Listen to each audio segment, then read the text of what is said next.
e dei centri estivi sono queste le categorie che la Regione vuole vaccinare già nei prossimi giorni, diffuse intanto le linee guida per la riapertura dei centri estivi. Sono già diversi i veneti che da ieri pomeriggio hanno iniziato a percorrere il nuovo tratto della Pedemontana, quasi tutti per curiosità ma anche per verificare i tempi di percorrenza. Schianto mortale a Padova, 64enne noto fotografo in sella alla sua moto viene travolto e ucciso da un 35enne che guidava ubriaco nel Bellunese, un'altra vittima sulle due ruote. Tragedia a Lamon, uomo di 65 anni muore in un incidente domestico mentre lavorava nell'abitazione della suocera, gravemente ferita anche la moglie. Ho pubblicato una foto non aggiungendo nulla di offensivo. Questo è un attacco strumentale, così il docente di Ca' Foscari nella bufera per il Post con le immagini di Giorgia Meloni, ma l'Ateneo prende le distanze. Sono state le frecce tricolori ad aprire ufficialmente la seconda edizione del Salone Nautico di Venezia. Dal Presidente del Senato al Sindaco agli imprenditori la parola d'ordine è rilancio. Feste in piazza San Marco e poi al Cagliercio per i giocatori del Venezia dopo la storica promozione in Serie A. Suggestivo il corteo acqueo per accogliere la squadra. Bentrovati, buonasera telespettatrici, telespettatori di Antenna 3. Ci sono quindi nuove priorità nella campagna vaccinale della Regione del Veneto. Parliamo di operatori del turismo e dei centri estivi. Ad annunciare la nuova mossa è l'assessore regionale alla sanità Manuela Lanzarin nelle ore in cui sono state diffuse le linee guida per la riapertura proprio dei centri estivi. Stiamo anche ragionando della settimana prossima, vorremmo aprire per due categorie che secondo noi sono molto importanti: il mondo del turismo, quindi mettere in protezione tutti gli operatori del mondo del turismo, e poi l'altro settore che vogliamo mettere in protezione subito, insomma, è quello dei centri estivi, ricreativi, dei campi scuola per i ragazzi e gli adolescenti che si apriranno qui a breve. Queste le priorità nella campagna vaccinale cui sta lavorando la Regione accanto alle ULSS del territorio. I numeri non sono indifferenti, soprattutto per il comparto turistico, ormai ai nastri di partenza. Abbiamo circa da mettere in protezione all'incirca, insomma, più o meno 60.000-65.000 persone per le strutture ricettive, alberghiere, per tutto il turismo all'aria aperta, il camping e quant'altro. Da vaccinare quanto prima anche il mondo dei centri estivi che dal 7 giugno con il Veneto in zona bianca tornerà ad accogliere bambini e ragazzi. Siamo in contatto quindi con tutte queste realtà per la vaccinazione degli operatori, degli educatori, dei volontari, che sappiamo sono anche ragazzi molto giovani, e quindi mettiamo anche in protezione, insomma, una fascia molto giovane della nostra popolazione. Intanto sono state diramate le nuove linee guida regionali per la riapertura dei centri. Il principio, afferma Lanzarin, è stato quello della massima semplificazione. Genitori e operatori dovranno firmare un patto di responsabilità dove si impegnano al mantenimento di comportamenti corretti. Ogni centro disporrà poi di un referente Covid con i partecipanti suddivisi in gruppi omogenei, le cosiddette bolle. Ma novità di quest'anno: non ci saranno limiti numerici rigidi per le singole formazioni. Questo significa di fatto più disponibilità di posti rispetto al 2020. Ritornando alla campagna vaccinale, Lanzarin guarda alle nuove mosse del commissario che dal 3 giugno ha annunciato l'addio al sistema delle fasce d'età. È chiaro che ci sarà a un certo punto un liberi tutti, l'ha detto e l'ha annunciato anche il generale Figliuolo, l'importante è che ci arrivano vaccini. Ieri la grande giornata della Pedemontana Veneta, il taglio del nastro del tratto tra Montebelluna e Bassano, e sono già diversi i veneti che hanno percorso in queste ore il nuovo tratto di strada, quasi tutti per curiosità ma anche per verificare i tempi di percorrenza. Viaggio per bisogno o per curiosità? Per curiosità. Da dove viene? Montebelluna. E dove esce? A Bassano, Manossi, quelle zone lì. Prendete la Pedemontana per curiosità o per necessità? Per curiosità. Curiosità. Curiosità di vedere quest'opera tanto chiacchierata, discussa, contestata. Così più di qualcuno si è anche fermato qualche minuto su una delle piazzole per convincersi dell'asfalto drenante, delle barriere antirumori dell'ultima generazione, delle vie di uscita, ma soprattutto dell'innovativo impianto di recupero delle acque dalla sede stradale. Poi via verso la prima uscita utile, quella di Altivole. Cosa le è parso? La strada è molto comoda, sicuramente libera, non c'è traffico in questo momento, mi pare una bella soluzione, comunque ci voleva. Avevamo accompagnato la figlia a Vicenza Allora, com'è andata questa autostrada? Benissimo. Stupenda, meravigliosa. Poi c'è chi ha voluto percorrerla tutta la nuova tratta fino a Bassano Ovest.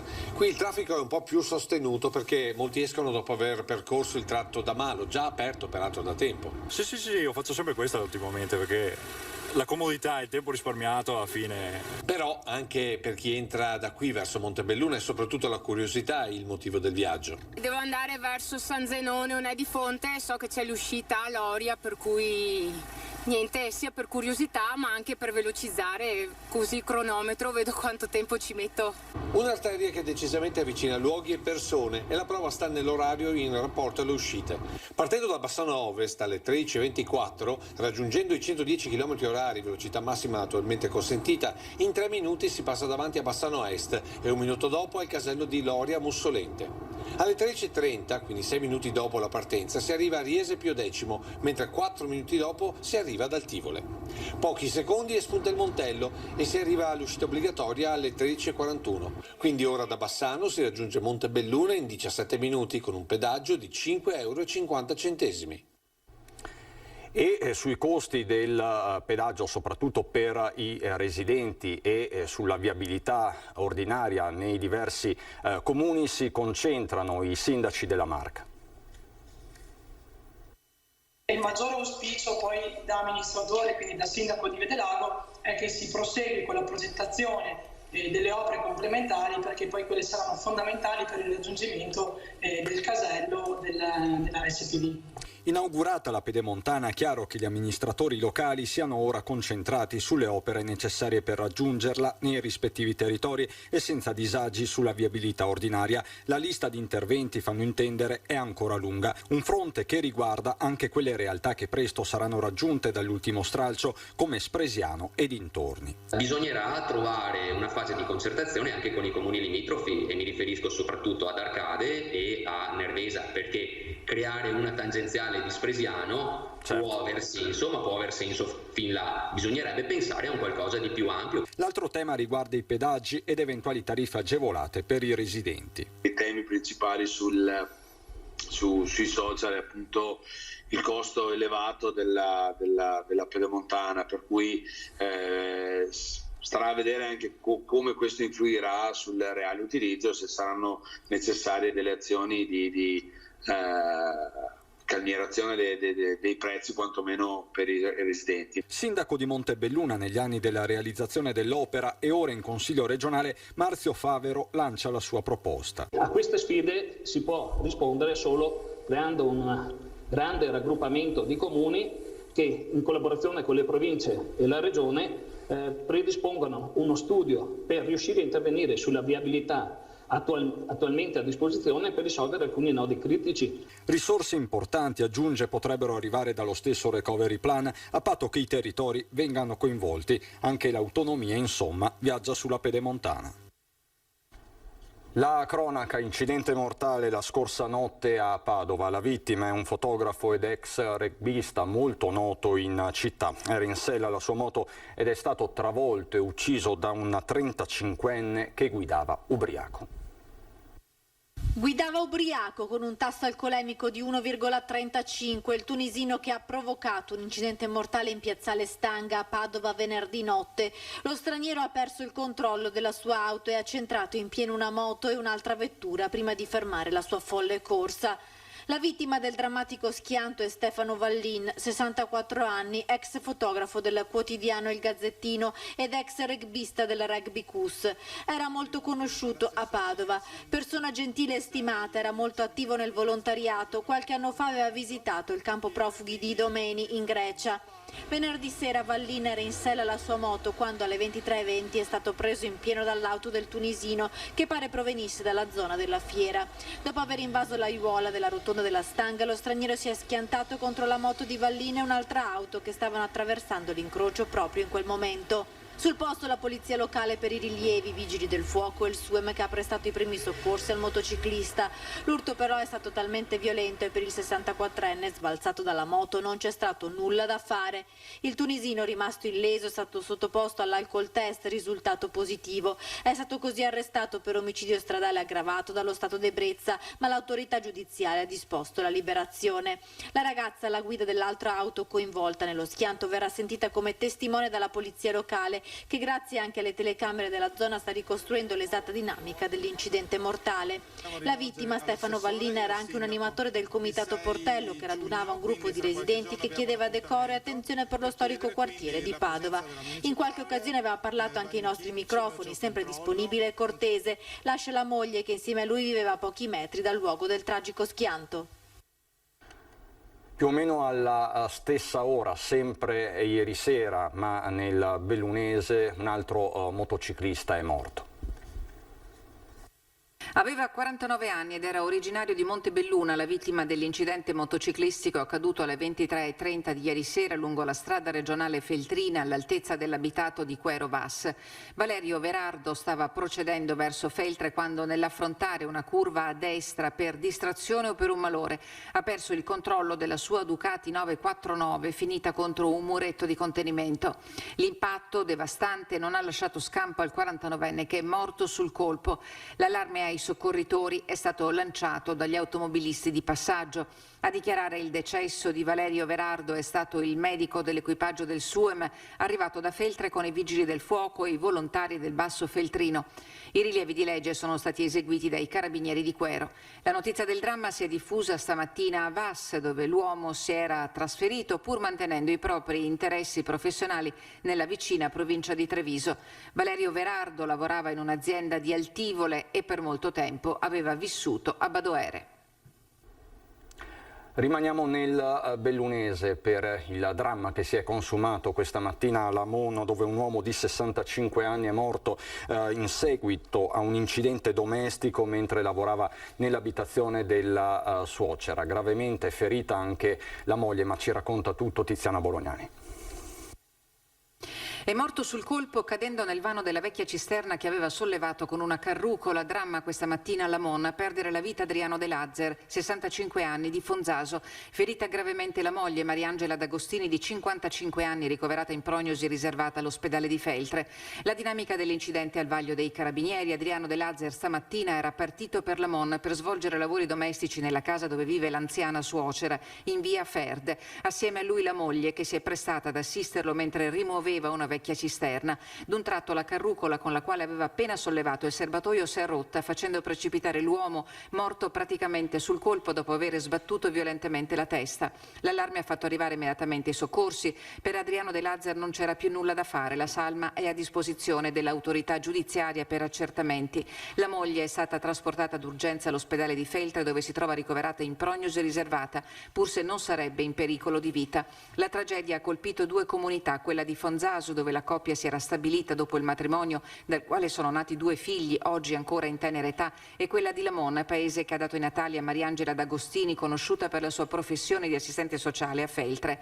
È una mia coetanea e prego per lei, ci ha detto la sindaca di Lamon, Ornella Noventa. Sconvolto dal dolore il sindaco di Fonzaso, Giorgio Slongo, legato da Adriano De Lazzer da lunga amicizia nata sui banchi delle scuole superiori. De Lazzer era perito metalmeccanico, ma per tutta la vita aveva lavorato come camionista. In pensione da poco tempo, il 65enne seguiva i bambini del gruppo sportivo di Fonzaso. È il sindaco a ricordare commosso un altro incidente che aveva coinvolto De Lazzer alcuni anni fa, quando intento a lavorare sul tetto di casa era scivolato dal lucernaio. Si era ripreso bene, dice il primo cittadino di Fonzaso, vicino al dolore della famiglia assieme a tutta la sua comunità. Una giornata da incubo quella di oggi per Fonzaso, colpita da un duplice lutto. Stamattina la notizia della scomparsa di Renato Bazzocco, 61 anni, titolare dell'edicola di Arten. L'uomo era ricoverato per un trauma subito a causa di una caduta. Oggi erano attese le sue dimissioni dall'ospedale, ma nella notte l'improvviso peggioramento delle sue condizioni di salute ne ha causato la morte. Ritorniamo a Padova per un dramma della solitudine, morto da solo in casa e lo hanno ritrovato dopo un mese. Macabra scoperta in un appartamento del quartiere Portello. Il corpo senza vita di un 84enne è stato scoperto questa mattina in via Vanzetti dalla polizia intervenuta dopo la segnalazione di alcuni vicini di casa che da settimane non vedevano più l'anziano. Gli agenti entrati insieme ai vigili del fuoco hanno ritrovato il corpo dell'uomo in avanzato stato di decomposizione. La morte per cause naturali sarebbe avvenuta circa un mese fa. La salma è stata portata all'obitorio e messa a disposizione dei familiari. Il post è stato rimosso, ma non si placano le polemiche sul professore di Ca' Foscari che ha pubblicato sui social la foto di una libreria in cui il libro di Giorgia Meloni era esposto a testa in giù. Il docente parla di un attacco strumentale. Un attacco strumentale nei miei confronti. Io ho solo pubblicato una foto di un fatto reale che ho visto, senza offendere nessuno e senza aggiungere alcun commento. Così il professor Simon Lewis Sullan ha replicato attraverso una breve nota dettata da alcuni amici il caso mediatico che lo riguarda. Ricercatore di storia all'Università Ca' Foscari di Venezia, aveva postato su Facebook la foto di una libreria dove il libro di Giorgia Meloni è posizionato a testa in giù, con il relativo commento «Nelle librerie Feltrinelli può capitare». Il docente ha anche rimosso il suo post nel tentativo di frenare le polemiche, ma ciò non è bastato. A Fratelli d'Italia è apparso chiaro il riferimento a Piazzale Loreto. Il capogruppo al Senato Luca Ciriani ha chiesto che l'Università di Venezia punisca chi piuttosto che dedicarsi all'insegnamento preferisce incitare all'odio e all'intolleranza. Paola Frassinetti, vicepresidente della Commissione Cultura della Camera e responsabile del Dipartimento Istruzione di Fratelli d'Italia, ha annunciato un'interrogazione al ministro dell'Università Messa affinché si accerti che vengano presi seri provvedimenti nei confronti del ricercatore Sullam. Chiamata in causa, la rettrice di Ca' Foscari Tiziana Lipiello si è dissociata dal post, fermo restando, aggiunge in una nota l'Ateneo veneziano, il valore irrinunciabile della libertà di espressione che ha rango costituzionale nel nostro paese ed è ribadita nello Statuto dell'Università. Mi dispiace per quanto accaduto, ha detto Lipiello. Una volta appreso dello sgradevole incidente provocato da un'iniziativa del tutto individuale dalla quale Ca' Foscari prende le distanze, ho immediatamente chiesto chiarimenti al docente che ha rimosso il post. L'Ateneo si riserva di valutare tutti i passi necessari e fare chiarezza sull'accaduto. Rimaniamo a Venezia per l'inaugurazione della seconda edizione del Salone Nautico. Venezia ritorna così capitale del mare.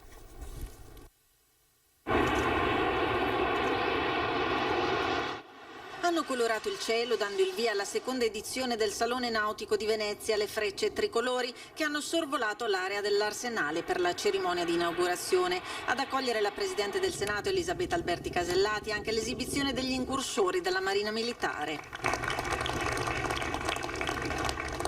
Rilancio dell'economia e turismo, le parole d'ordine per la ripartenza e l'impegno del governo ad investire risorse. Ora più che mai le istituzioni devono dimostrare di aver compreso che investire nel turismo significa investire nella colonna portante delle nostre economie, ridare ossigeno a interi comparti e filiere produttive, creare nuove opportunità e restituire speranze a milioni di italiani. Riportare Venezia ad essere regina dei mari, ha detto il sindaco, che ha fortemente voluto il Salone Nautico per rilanciare un'economia che ha da sempre fatto parte della storia. A Venezia abbiamo una grande spinta per la sostenibilità ambientale, ovviamente ci sono delle imbarcazioni che lo testimoniano, elettriche, e c'è tutto il lavoro sull'ibrido che stiamo facendo.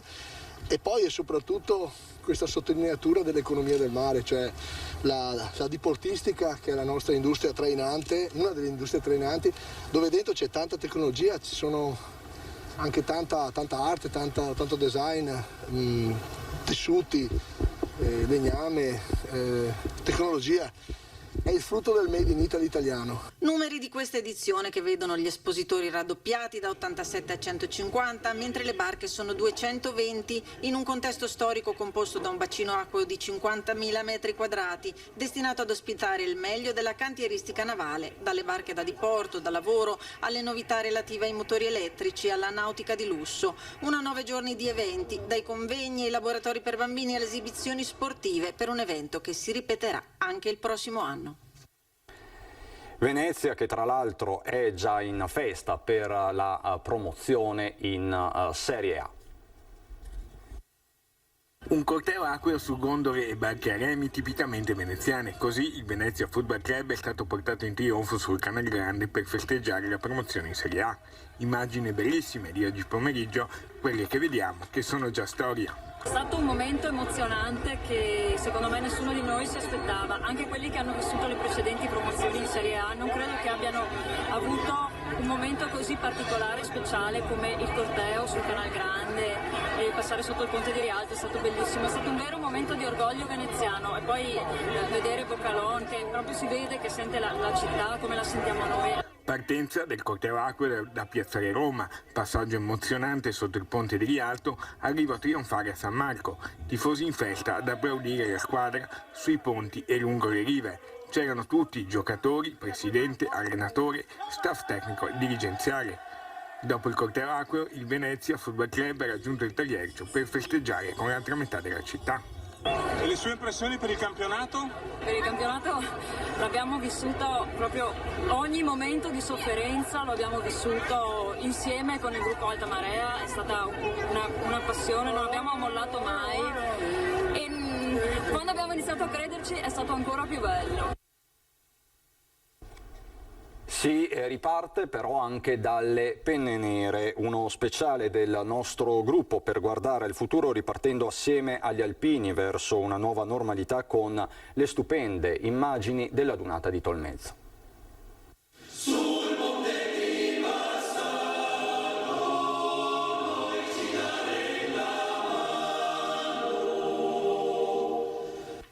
Il Ponte Vecchio è tornato alla vita dopo anni di restauri e lavori, in un momento molto difficile per il Veneto, i veneti e il mondo intero. Questo ritorno alla vita è come un segnale, un ponte ideale che ci porta a superare le difficoltà e entrare in una nuova quotidianità. Proprio dal ponte di Bassano vogliamo ripartire e ripartiamo con chi ha contribuito a ricostruirlo dopo la Seconda Guerra Mondiale. Non per niente è conosciuto anche come Ponte degli Alpini. Ripartiamo da qui, dalle penne nere, da quel popolo di alpini che non si è mai tirato indietro rispetto alle sfide della storia e della quotidianità. Servizio, altruismo, dedizione, fatica, eroismo. Sono temi associati agli alpini assieme al concetto di comunità, gruppo, adunata. Ripartiamo proprio dall'ultima adunata che si è svolta prima dell'emergenza coronavirus, quella di Tolmezzo. Ripartiamo dai nostri alpini, uno speciale dedicato a quell'ultimo grande appuntamento. Un fiume di penne nere e cappelli verdi, orgoglio del Veneto e dell'Italia nel mondo. Un ponte per guardare al futuro, domenica sera alle 21 su Rete Veneta.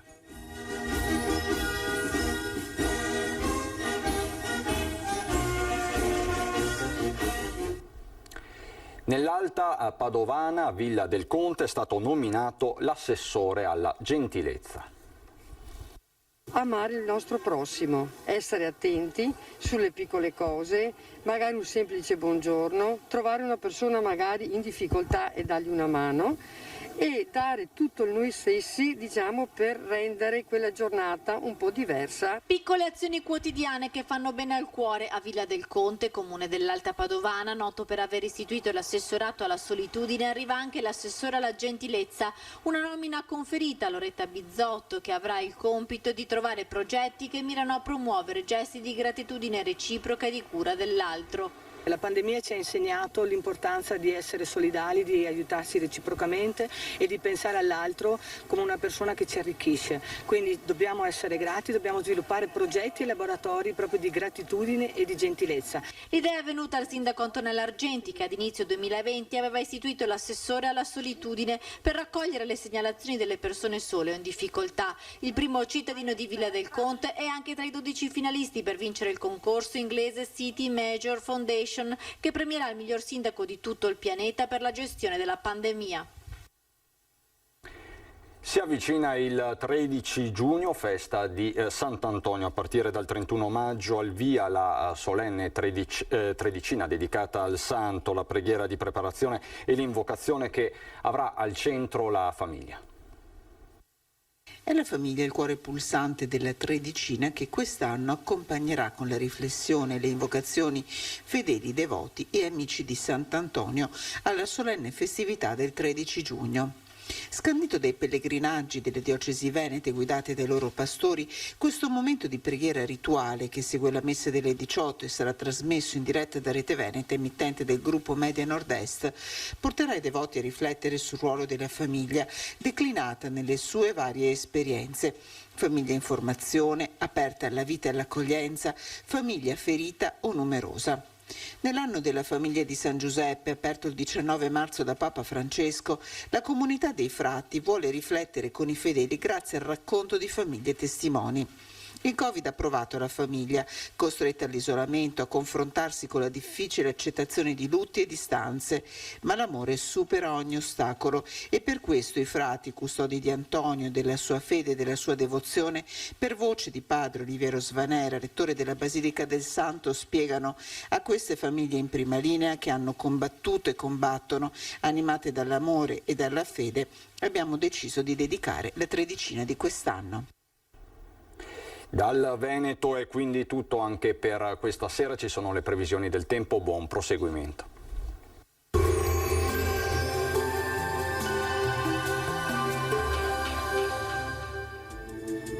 Benvenuti al meteo.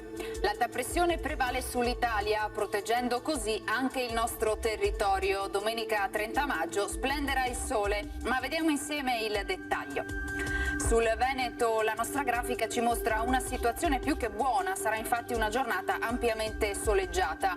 Questo mese alquanto variabile ci ha però insegnato che nelle ore pomeridiane saranno possibili degli acquazzoni in montagna che in alcune zone potrebbero estendersi fin verso le pianure. Temperature sostanzialmente stazionarie, minime tra 7 e 15 gradi, valori massimi compresi invece tra i 20 e i 25 gradi all'incirca.